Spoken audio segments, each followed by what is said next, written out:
আজকে দুপুরে ঠিক টাইম মতো ঘুম থেকে উঠেছি বলে একটা বড় বিপদের হাত থেকে কিন্তু আজকে আমরা সবাই রক্ষা পেয়েছি। তো হ্যালো এভরিওয়ান, চলো তোমাদের সাথে একটা ছোট্ট মিনি ব্লগ শেয়ার করি। আজকে এখন বাজে হচ্ছে 6:45 আর আমি কিন্তু হঠাৎ করে ঘুম থেকে উঠে গেছি। আর এই মহারানী কিন্তু আজকে বড় একটা বিপদ ঘটাতে এক্ষুনি যাচ্ছিল।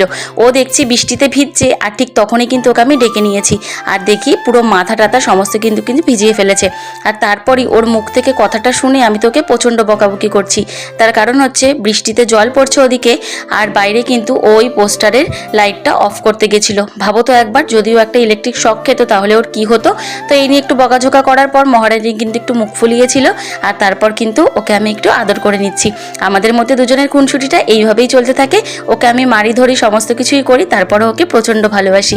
আর এই যে তোমাদের সাথে এখানে শেয়ার করছি আমার মেহেন্দির কালারটা। দেখতেই পাচ্ছ আমার মেহেন্দির কালারটা ঠিক কত সুন্দর হয়েছে। হ্যাঁ, ঠিকই ধরেছো, আমার বর কিন্তু আমাকে খুবই ভালোবাসে, তার জন্যই কিন্তু মেহেন্দির কালারটা এতটা সুন্দর হয়েছে। আর এদিকে দেখতে পাচ্ছ আমার গপু বাবাও কিন্তু দিদির বাড়িতে ঘুরতে এসে বেশ এনজয় করছে। ওর তো বেশ 15টা দিন ভালোই কাটছে। হ্যাঁ, আমি তো এখন বাবার বাড়িতে আছি, তোমরা সবাই জানো। আর যেদিনকে আমি বাবার বাড়িতে এসেছি সেদিন থেকে কিন্তু গপু বাবাও আমাদের সাথেই আছে। না, আমি খুব একটা গপু বাবাকে এখানে এসে পুজো দিচ্ছি না, 3 বেলা কিন্তু মাই ওকে পুজো দিচ্ছে। ওই আজকে সন্ধ্যেটা আমি পুজো দিয়ে তারপর কিন্তু বৌদিদের ঘরে চলে গেছিলাম, তখন আর ভিডিও করা হয়নি। তো এটাই হচ্ছে আমার রাতে ডিনার। চলো, এখন খাওয়া দাওয়া কমপ্লিট হয়ে গেছে, এখন সোজা গিয়ে শুয়ে পড়া পালা।